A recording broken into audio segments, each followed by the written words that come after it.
I see what ho, chaps and chappets, Game Chap and Bertie here. Yes. Yes, fellows, and I dare say we are now presenting our wrap-up and roundup of sorts here at the end of 2014, or almost at the end, I say, Yes. of the best Nintendo games of this past year. So do have a look and see what you think of our list, I say. Most certainly. Now, they've brought a lot of games out this year, of course, on the 3DS and on the Wii U as well. There's been lots of excitement about those games and less excitement about others, but we've picked these ones out, which we think were real winners, and see what you think. That's right, our pick of the top 10. Let's have then, firstly, in at number 10, it's Tomodachi Life on the Nintendo 3DS. Well, yes, Tomodachi Life, and there it is. Yes, indeed, I say. Now, of course, Tomodachi Life was a bit of a simulation game from Nintendo, rather off the wall, involving Miis, wasn't it, old chap? Yes, of course, Tomodachi Life, where you sort of create lots of Miis and then they interact with each other on the island, a bit like SimCity almost. It was almost like Nintendo's version of SimCity, Yes. that's right, and the Tomodachi Life Miis that you could make actually would do silly things like marrying each other and loving each other and going out on silly adventures and working in jobs, etc. and so forth. All sorts of madcap lunacy used to go on the island, and of course it still does, I say. Now, of course, I think that it deserves the number 10 spot because it's just so quirky. It's, of course, the first time we've seen one of these crazy Tomodachi games in the UK, fresh from Japan, of course, where else I say, and I think it was quite well received by the fans of Nintendo. Well, it was. I don't think they made huge amounts of sales of it, but I think it was, as you say, well received by them, and it was, it was quite liked. Of course, this is a 3DS game, and of course we had a similar one as well out, of course, Fantasy Life. Well, not exactly the same. Similar in name, perhaps. Fantasy Yes. Life was more of an RPG, but we feel Tomodachi deserves the spot over that particular title. Most certainly, yes. So in at number 10. In at number 10 was Tomodachi. Then, of course, number 9, we have Professor Layton versus Phoenix Wright. Of course, Layton. Now, of course, there's loads of Layton games, and they're very, very popular for the style and the way they play. Yes, that's right. Professor Layton's famous puzzle series, but this one was a break from the usual series format, because, of course, it had the English gentleman, Professor Layton, facing off against Phoenix Wright, ace attorney or a professional lawyer of some sort, in a rather interesting quest and storyline. Now, of course, you'd alternate the gameplay styles between solving puzzles and cracking court cases. Most certainly. Seems to be quite well received and appreciated. People seem to like playing the game. That's right. Now, of course, you have to remember that originally the two characters were actually based in part off each other, as it were. You had this sort of interesting rapport between the two companies, and so they thought, well, why don't we bring these two clever characters and ideas together and make this one game? Most certainly, and as I say, quite well received. To be honest, most of the Layton games are. Yes, they are. Layton's quite popular. They're always popular. And although we didn't really have any major Phoenix Wright games recently, that doesn't seem to have affected the popularity and, of course, the hype for this game, which was very hotly anticipated for quite a long time, I think. Most certainly, yes, as we say, well received, and Yes. I think, number 9 slot is, yes, not bad. And don't forget, of course, the runner-up of that slot was indeed the other Layton game released at the start of the year, Layton's final game, Professor Layton and the Azran Legacy. Ah, yes, of course, yes. A puzzle game. So, of course, that was slot 9 videos, and Right. what's in at slot 8? This is so exciting, old chap. Well, It's most certainly. Mario Golf World Tour. Ah, yes, Mario Golf. All the Mario games of golf and things like that are often well received, like football, etc., tennis. But golf is probably one of the most popular ones, and it seemed to go down very well. I think so. This year's entry in the Mario Golf series, the first, in fact, for some years. I believe the last 3D one we had was perhaps, too long ago, you know. Oh, yes, but wow. this particular one boasted 3D graphics, a big step up in graphics from the GameCube version, and Yes. a very solid online mode. Quite enjoyable to play, and indeed had a very, very satisfying and deep golf system, I think, with unlockable characters and more. Most certainly. Now you might think, well, that's funny. We put a game or a sports game in the top 10, but this one, yes, it seems to be well done and quite well received, we thought. They did a very good job this time, and I think it was leagues ahead of the similar game Mario Tennis on the 3DS, which felt a bit, shall we say, shallow by comparison, I think. Yes, I think I probably agree with that. Yes, there's something about the golf game that's a little bit more fun. It was much better done, I think. Yes. So, in the number 8 slot there, fellows, Mario Golf on the World Tour. And, of course, coming in at number 7 now, it's a new contender. He's just been released. His name is Captain Toad, Yes. Treasure Tracker. Captain Toad, yes, out on the Wii U, and what a fun little chap he seems to be. That's a different right. Spin, it's almost like a Mario type of spin on this particular game. Indeed, Captain Toad Treasure Tracker was, of course, taken from the Captain Toad Goes Forth levels in Super Mario 3D World from last year. They were quite a fun spin-off and diversion. Many people liked them, so Nintendo said, well, why not? Let's just make a whole game based on Captain Toad. And here it is. Most certainly, if you'd like to see more of that, pop over to our other channel, the Chaps Play, because we've just started a series on this. We're going to play through the entire game, and we're having a rather good amount of fun over there. It's a blast. It is. First one's up there. Link's just up the top there. Go and have a look, sub up, and we'll give you some more. Yes, Captain Toad feels rather fun game and lots of puzzles to solve therein. So taking up the number 7 slot was Captain Toad. And who's in next at number 6? Well, I think it's Monkey Business, old chap. Almost certainly, yes, of course. Donkey Kong. Tropical Freeze. He's Tropical Freeze in at number 6. Now, we've got to put this one here, I think, because, I mean, the graphics on it were really, really good. They were good, You know, yes. they were really, really good. It was a graphics on big it. step up from the standard Wii version of the yes. game. Yes, great graphics, extremely difficult, as they always seem to be. Yes. But I would say, though, just from my personal opinion there, that it was a little bit the same-ish. It was a bit stale. Yes, I do think Donkey Kong was a little bit stale this year. We've seen a lot of this kind of thing before. I mean, they introduced some new mechanics there with, of course, Cranky and Dixie Kong making an appearance for the first time in years. And, of course, the boss battles were quite fun. Yes. There was also some rather splendid music and quite nostalgic music for fans of the series. But the actual game itself wasn't necessarily fresh. It was quite samey.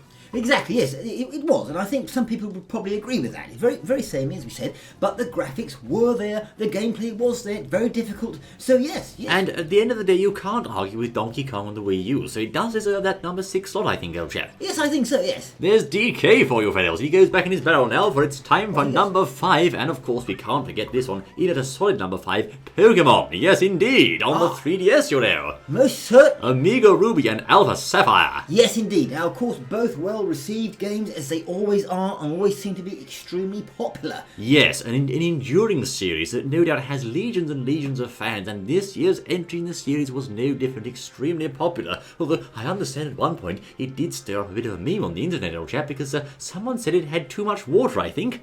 Did they really? Yes, I think so. Yes. There was something going around about that, yes, I remember, yes. So some people perhaps got up in arms about that a bit, I think, but on the whole, the game seems indeed to have been proven very popular with fans and delivers the same solid Pokemon gameplay we've come to expect from Nintendo. Yes, as you say, solid, good gameplay, graphics, very respectable. It's classic Pokemon graphics, old chap, isn't it? It's always been that way, really. Well, it's always been that way, yes, what you'd expect, and the fans seem to like it, well received, and I think they've sold quite a few copies. Indeed, always a popular series Pokemon with another solid entry in there at number 5, and then in at number 4 we have a decidedly new contender on the back of the traditional one there, which is of course The Legend of Zelda Hyrule Warriors. Almost certainly, yes indeed. Now you're going into the top 5 here. And Top yes, 4 actually. Top 4 actually, or 5 with Pokemon. And of course, yes, Hyrule Warriors. Now the thing is with this one, we see it here, very, very good graphics. Yes, the graphics were jolly good. Yes, jolly good graphics on this one. A lot of hype surrounding the game before it came out. I think many people did not see this one coming. In fact, if you saw this coming, raise your hand, because I don't think anyone could see a crossover between The Legend of Zelda and Dynasty Warriors coming. I mean, No,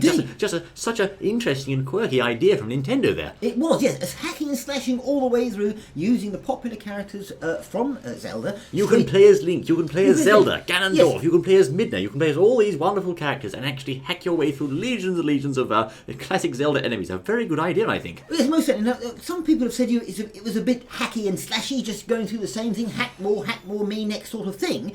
But, you know, I've played That's the game. what it's about, old chap. Oh, yes, but I've played the game myself, and it's quite challenging. You know, you've got to get to the next place and do that task before this one gets knocked out and quickly go and save that person. Yes. And, you know, it's quite compelling, and you sort of get into it. Element of strategy to the whole game. You can't let your keeps fall. You've got to keep making yes. progress. So although it's not traditional Zelda gameplay, there's no sort of dungeon crawling and puzzle solving, it is nonetheless quite an interesting and quirky entry into the Zelda series, and well worth a look if you're a fan. Certainly, and they made some good cutscenes too. Good cutscenes as well, that's Yes. right, they were good, I say. Then, of course, in at number 3, this particular game, my word, it received rave reviews. It is Bayonetta 2 on the Wii U. Most certainly, Bayonetta 2. Number 3, we put this one. Yes, as you say, rave reviews, very hotly received by the fans. Now, this, of course, Very popular. was by the same studio that made the wonderful 101, a smash hit from last year, in terms of reviews at least. Yeah. And, of course, Bayonetta starring the sexy lady there, who does all her sorts of things and vast, flashy attacks against legions of enemies, etc. and so forth. But I think the overall reason for the shining reviews this game received was the gameplay, just pure gamey sort of gameplay, and, of course, the overall production standards, which we've come to expect from Platinum Games.